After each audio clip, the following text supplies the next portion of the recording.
అక్కకాంతమచేతనంబయ్యు సవితృపాదములు సోకినంతని ప్రజ్వరిల్లు కాన అభిమానవంతుడెందైన శత్రుకృత తిరస్కారము ఇట్లు సహింపనేర్చు.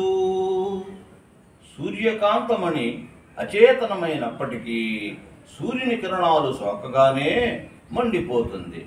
సూర్యుని పాదాలు తనపై పడిన తోడనే కోపోద్రిక్తమవుతుంది అని అంతరార్థము. అభిమానవంతులు ఇతరుల వల్ల కలిగే పరాభవాన్ని సహించి ఊరకుండరు.